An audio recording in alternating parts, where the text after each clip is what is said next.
Estou começando. Seja muito bem-vinda e bem-vindo a mais um programa Diálogos da Gerovida. Nesse 30º episódio, o tema é preguiça, procrastinação. Se você tem esses comportamentos, fique conosco, porque eu estou aqui com a Ellen. A Ellen é uma querida e ela é ótima para falar sobre isso. Eu vou apresentar a Ellen para vocês e, como sempre, vamos direto ao assunto. Ellen Cristina de Oliveira Ferreira Ferraz é terapeuta em HQI em formação, psicopedagoga, neuroeducadora, mestre e doutora em educação. Atuou como docente e orientadora pedagógica na Prefeitura Municipal de Sorocaba e atualmente desenvolve pesquisas nas múltiplas dimensões do cotidiano escolar junto à Uniso.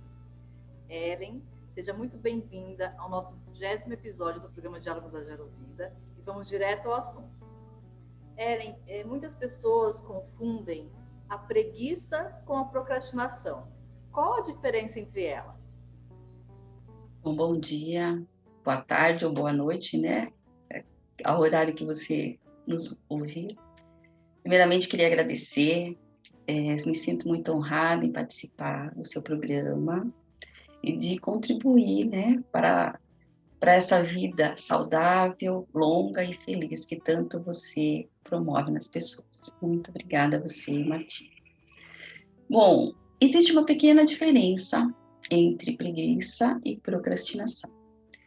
A palavra preguiça, ela vem do latim, né, pigritia, e ela significa uma inércia, uma pouca disposição, uma aversão ao trabalho. Kant já se referia à preguiça como a causa da pouca vontade do homem em direcionar sua vida. É como se a vida fosse a deriva, como se você não tivesse muito no controle da sua vida. Ela também pode ser entendida como um sintoma emocional, né? Ela pode se manifestar numa falta de participação, numa indiferença.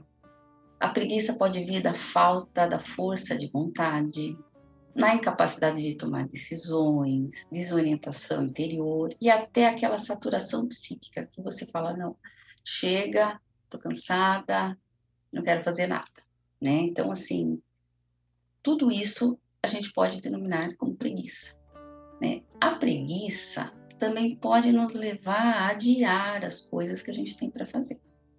Aí nós chamamos de procrastinação, né? Procrastinação vem do latim procrastinare e significa assim, deixar para o outro dia ou para um tempo futuro, adiar determinadas tarefas. É aquele famoso assim, amanhã eu começo. E a gente nunca começa, né? E assim a gente vai, adia aqui, adia ali.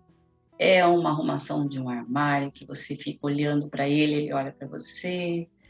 É aquele regime que você deixa para outro dia e assim por diante. Essa atitude, pouco a pouco, ela aumenta a ansiedade, aumenta o sentimento de culpa, vai gerando uma autocensura, um estresse, um desgaste.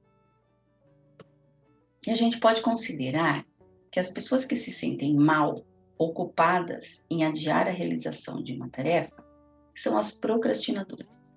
Enquanto que as que não sentem nada, se sentem aliviadas em não fazer as determinadas tarefas, são as preguiçosas. Aí, assim, sempre tem um pouco de confusão realmente, né, entre essas duas.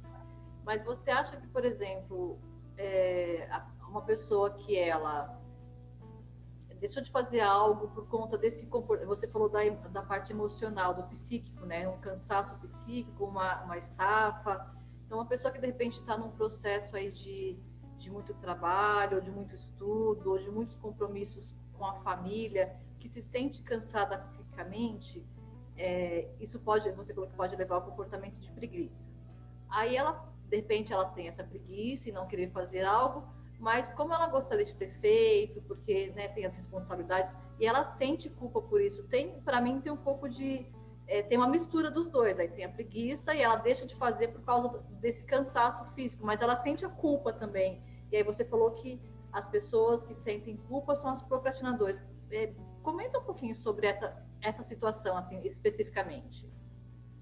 Isso, porque assim, a preguiça é um comportamento, né? ela tem aquela preguiça boa, que tem o dia, tem a hora para aparecer, né? É uma preguiça benigna, ela é até bem-vinda. Então, assim, quando nos dá vontade de deixar algo para terminar no dia seguinte, depois de um dia cansativo de trabalho, numa sexta-feira, em vésperas de feriado, até naqueles dias chuvosos, né? E tem aquela preguiça que nasce do simples desejo de não fazer nada. Ai, hoje eu quero espairecer, eu quero ver a banda passar, eu quero ficar tranquila, né? Então, essa preguiça, a gente dá um sentido de algo esporádico, leve, aceitável. E é passageira. Você não tem esse comportamento em todas as suas atividades, em todos as suas decisões. Ela não te prejudica a ponto de você perder oportunidades. É aquela preguiça que você está ciente, você está cansada, você está fazendo aquele diazinho de preguiça. Contudo, né, existe uma preguiça que ela pode se instalar na vida das pessoas. Então, ela pode ocorrer quando a pessoa tem preguiça de fazer qualquer esforço. Falou em fazer um esforço que ela precisa sair de casa, ou que ela precisa mover uma rede de relações, ela já fica, aquilo já começa a dar um mal-estar nela, né? Preguiça de colocar a cabeça para pensar, preguiça de cumprir as obrigações do dia a dia, né? Seja no trabalho, seja no estudo. Preguiça de encarar situações indesejáveis, por exemplo, eu vou visitar a família, então não quero encontrar tal pessoa, né? Então, assim, a gente começa a perceber que tem pessoas que não querem conversar com pessoas que discordam das suas opiniões. Então, nesses casos, a preguiça pode ser considerada um mal na vida. Por quê? Porque ela influi nas relações. Ela prejudica o modo da pessoa se colocar, né? Como à frente da sua própria vida. Então, eu entendi. Segundo, é, Eu entendi. Então, ó, talvez a diferença seja a questão assim da quantidade, né? Então, o quanto isso, se é uma vez ou outra, esporádica, então vamos dizer que é uma preguiça boa, que ela faz bem até para o equilíbrio. Agora, quando isso já se instala com uma frequência diário, a pessoa altera as atividades de vida diária, o dia a dia dela, e isso já pode estar indo para um lado mais equivocado, um lado que precisa de uma certa ajuda. Aí isso me faz pensar, Ellen, um pouquinho, depois até se você quiser complementar com algum teórico, alguma coisa assim, mas me fez pensar assim, nesses dias de inverno, de frio, né, que dá aquela vontade de fato de ficar mais tempo na cama, debaixo das cobertas. E as estações do ano, elas influenciam nesse comportamento? Por exemplo, no inverno, no outono, tem essa influência? eu poderia dizer que essa preguiça benigna, aceitável, esporádica, ela é influenciada, sim, por aquele dia mais chuvoso, dias de frio, né? Que você não quer sair da cama, que é tão difícil a gente levantar e ir para o chuveiro, né? Mas o indivíduo que tem a preguiça como comportamento preguiçoso, ele o fará independente da estação do ano, né? Por quê? Porque é aquilo que o impede de fazer realmente as atividades, né? Então, você tomar um banho quente, comer uma comidinha gostosa, agasalhar-se no sofá, né? Assistir seu programa que você gosta, o seu filme, num dia frio, é mais do que normal. Todos nós temos essa vontade, né? Agora, você deixar de fazer as suas atividades diárias, adiar, né? Encarar a tarefa como um fardo, você assim, despachar de qualquer jeito, não ver a hora de terminar aquilo, não ter um esmero, né? Com as suas coisas, ou ainda assim, tem que começar várias coisas e nunca terminar. Então, isso a gente já diz que é a preguiça propriamente dita. E segundo Susan Leiby, que é uma neuroeducadora, excelente pessoa e professora, né, que está à frente da UNITA, ela divide a preguiça em 4 tipos. Então, ela nos informa, né, que a preguiça, ela pode ser física.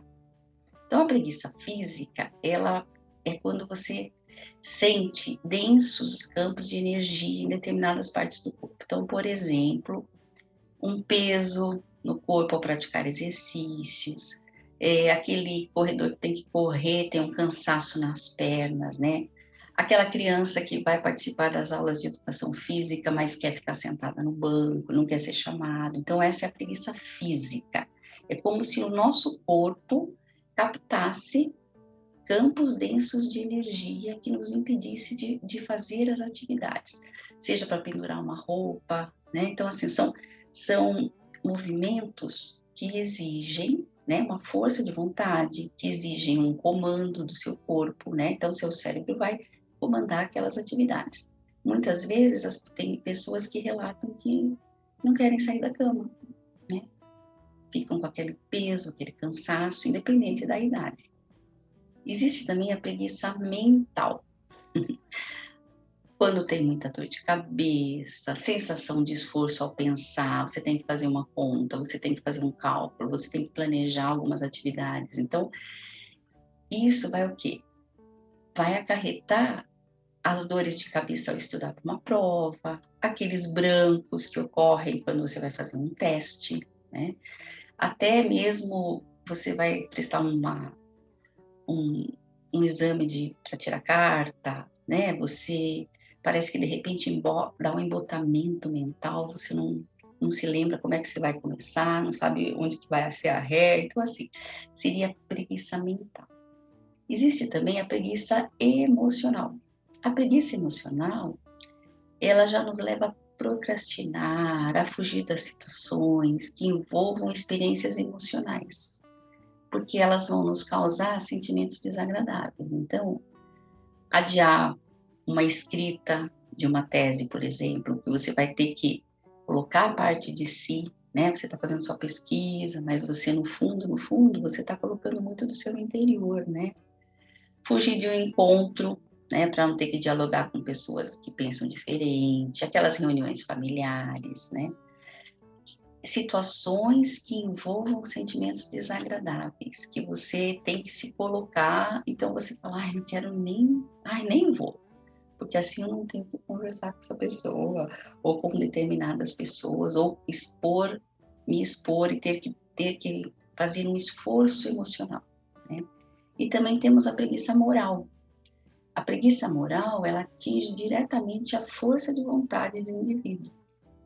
Ela altera a proatividade, ela altera a busca por metas, a busca por objetivos. Então, você deixa de correr atrás daquele seu sonho, das coisas que você sabe que seriam benéficas para a sua vida, para a sua carreira de trabalho, carreira de estudo, né? Então, por exemplo, um advogado que trabalha com processos, ele sabe que a carreira dele depende disso, mas mesmo assim ele adia a solução dos processos.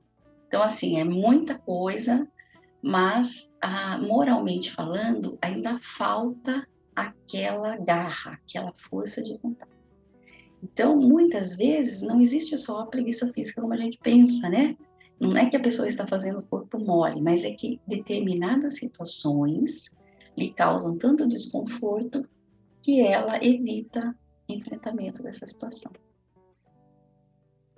Não sei se ficou claro. Não, claríssimo. Eu acho que é bem interessante no sentido assim de compreender essas variedades a diferença entre preguiça, procrastinação, que existe a preguiça que ela é aceitável e boa, a outra que pode levar a malefícios para a nossa vida, os diferentes tipos de preguiça, o que leva à procrastinação. Então, para as pessoas que têm esses comportamentos, que dicas você daria para que elas pudessem ir aos poucos se livrando disso e ter uma vida um pouco mais equilibrada? Bom, como neuroeducadora, né? Primeiramente eu indico a neuroeducação. A neuroeducação é uma metodologia de estudo que trabalha com esses campos de energia densa, né? Ela é para nós neuroeducadores, O ser humano, ele é uma intersecção multidimensional, né, entre consciência, corpo físico e mente. E, neste caso, a mente é o instrumento por meio do qual acontecerá a leitura, a interpretação e o registro das experiências vividas, enquanto essa tríade estiver em ação. Então, enquanto nós estamos aqui na sociedade, né, nesse meio inserido, a nossa mente, ela vai captando, registrando, interpretando essas experiências vividas, né? Para o cientista Steven Pinker, a mente não é um único órgão, né? Em estudos, eles perceberam que ela é um sistema constituído por partes especializadas. É como se determinada parte cuidasse de um problema, a outra parte de outro problema. Então, assim, são sistemas, microsistemas, digamos, que formam um mapa holográfico cerebral. Então, é como se dentro da nossa mente houvesse várias mentes, e cada mente, cada parte desta mente, cuidaria de um setor nosso. Então, tem a mente que é professora, a mente que sabe escrever, a mente que é dona de casa, a mente que vai dirigir, a mente que vai escolher uma roupa, né? A mente que vai conversar com a família e assim por diante. Com essas ferramentas, né, a neuroeducação possui ferramentas de intervenção nesse mapa holográfico cerebral. Então, desta maneira, nós podemos acessar as certas memórias do sistema mental. Então, cada partinha dessa é como se tivesse um modo operante, né? Ela tem sinapses específicas, então ela tem sistemas que se conectam e eles te devolvem, vamos supor, aquela ação. Então você se comporta daquela maneira, porque aquela parte já é especializada daquele jeito, ela já aprendeu daquele jeito. Então, por meio da neuroeducação, a gente vai acessar essas memórias do sistema mental, vai pesquisar as origens dos comportamentos resultantes de dificuldades. E, especialmente, se o indivíduo apresenta uma preguiça.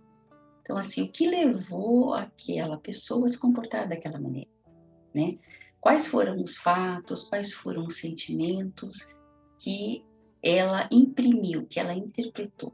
E aí a gente vai alterar esse código, né, por meio dos decodificadores, que são as ferramentas, né? E aí nós vamos identificar por meio da memória, invocar essa memória, detectar a situação que ocorreu, a experiência que gerou esse comportamento limitante. E a partir daí, nós vamos iniciar um trabalho de reestruturação do decodificador, ou seja, vamos estabelecer um diálogo entre as partes envolvidas. É como se a parte fizesse tudo por você. Ela não imagina que ela está fazendo, que ela ficando na cama, ela esteja fazendo uma coisa ruim. Pelo contrário, ela quer te ajudar, ela quer te proteger. Mas nem sempre ela entende aquilo. Então, nós vamos conversando com essas partes, né, estabelecendo um diálogo, mostrando para ela que ela está equivocada, que nem sempre a melhor maneira de resolver é ficando parada naquela inércia, mas sim enfrentando, né? E aí a gente vai conversando como se ela fosse uma outra Ellen, uma mini Ellen dentro da Ellen. Mais ou menos isso. Então, posso dizer assim, que de repente, para as pessoas que têm esses comportamentos, o primeiro passo para elas, até antes de procurar profissionais, elas entenderem quais são as tarefas, as atividades que elas têm mais esse comportamento de preguiça ou procrastinação. Então, primeiro um olhar para dentro, até para conseguir separar, não, para isso eu não tenho preguiça, para isso eu não procrastino. Não, mas para isso sim. Então, primeiro esse olhar de tentar se entender, tentar ter esse autoconhecimento, para conseguir, e ver até, porque eu fico pensando e vendo algumas situações em que as pessoas, elas, por terem em algum momento ou outro a preguiça ou a procrastinação, isso já é como se essa parte tomasse conta das outras. E ao fazer esse exercício, né, então quem está nos assistindo, fazer esse exercício de começar a se olhar e entender Em que momentos eu tenho mais preguiça? Em que momentos eu tenho mais procrastinação? Eu começo a ver assim, nossa, que legal. Não é o dia inteiro, não é a minha vida toda, não é em todas as ações. E aí isso já começa um bom trabalho para essas identificações e até para a pessoa se sentir um pouco mais tranquila no seu comportamento como um todo, em todas as suas partes, né? E aí, Ellen, você, como terapeuta em formação em HQI, homeostase quântica informacional, como que então a HQI ela pode ajudar a eliminar esses comportamentos de preguiça e procrastinação? Muito bem, a HQI é um método de cura, né, de autocura consciente, ou seja, eu vou me investigar, vou procurar esses registros relacionados à preguiça, à procrastinação, como você falou, né? E vou eliminar as informações por meio dos códigos de todo um processo de autocura que os terapeutas em HQI nos ajudam a fazer, né? Então, com HQI, nós vamos recordar as histórias relacionadas à preguiça, identificar quais sentimentos vividos e nós vamos limpar essas emoções negativas relacionadas ao fato, vamos eliminar essas informações. Então, por exemplo, o não querer participar de uma reunião familiar tem um porquê, né? O que será que aconteceu? Será que em alguma situação ocorreu que eu me senti desconfortável? Será que as pessoas falaram algo que eu não gostei? Será que eu me senti inferiorizada? Será que eu me senti envergonhada com alguma situação? Então, o HQI, ele nos ajuda a fazer essa pesquisa, né? A nós entrarmos dentro de nós, procurarmos esses registros, investigarmos quais sentimentos, porque às vezes a gente sente algo e não sabe nem denominar. Então, ele nos ajuda a denominar esses sentimentos e aí, por meio de vários exercícios, comandos quânticos, né, nós vamos eliminando todas essas informações negativas. Isso é bem interessante, porque de fato, com essas eliminações, né, nós conseguimos ajudar muitas pessoas a de fato se livrarem desses comportamentos e conseguirem entender e terem o equilíbrio entre a preguiça boa, a preguiça maléfica, entre quando realmente eu estou deixando para depois porque eu não consigo fazer hoje, ou quando realmente eu estou deixando para depois porque eu já sou um comportamento de procrastinação. Então é bem bacana mesmo, Ellen. E aí, para encerrar nosso episódio de hoje, você gostaria de deixar alguma mensagem final para as pessoas que têm esse comportamento, que estão nos assistindo? Eu gostaria de deixar, né, a dica, digamos assim, né? Procurem um terapeuta em homeostase quântica informacional, que certamente os ajudará, né, a se livrar desses comportamentos. Mas, principalmente, olhem para dentro de si mesmos, né? Não se culpem, não se desesperem, né? Mas procurem, com aquela sinceridade de alma, investigar. Será que isso eu estou evitando fazer porque eu estou cansada, porque hoje está um dia chuvoso, hoje eu tirei o dia para curtir a minha casa, ou será que isso está implicando num evitamento de alguma situação? Então, fica a dica para você, pesquise, olhe para dentro de você e participe dos diálogos da Zero Vida. Muito bom, Ellen. E para mim foi muito, muito gostoso esse papo, porque esclareceu e clareou assim as diferenças, né? Porque na nossa vida, estou falando por mim mesma, é inevitável em alguns momentos se sentir mais cansada, mesmo trabalhando com HQI, fazendo o que precisa ser feito, mas um dia foi um pouco mais puxado, ou, como eu falei, nesses momentos de frio.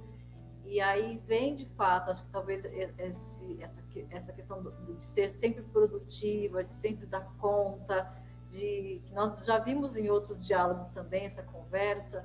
Então, para mim foi muito, muito interessante compreender as diferenças, até para nos tratar com mais carinho, com mais amor, com mais compreensão das necessidades que o nosso corpo traz, né? Que o nosso sistema traz. Então, agradeço imensamente, Ellen, a sua participação no nosso 30º episódio do Diálogos da Gerovida. O prazer foi todo meu, eu que agradeço. Muito obrigada. Por hoje é isso, então, pessoal. Agradecemos a sua participação em mais um programa Diálogos da Gerovida. Nos vemos no próximo Diálogos da Gerovida. Até logo. Agradecemos por ter assistido ao nosso programa até o final.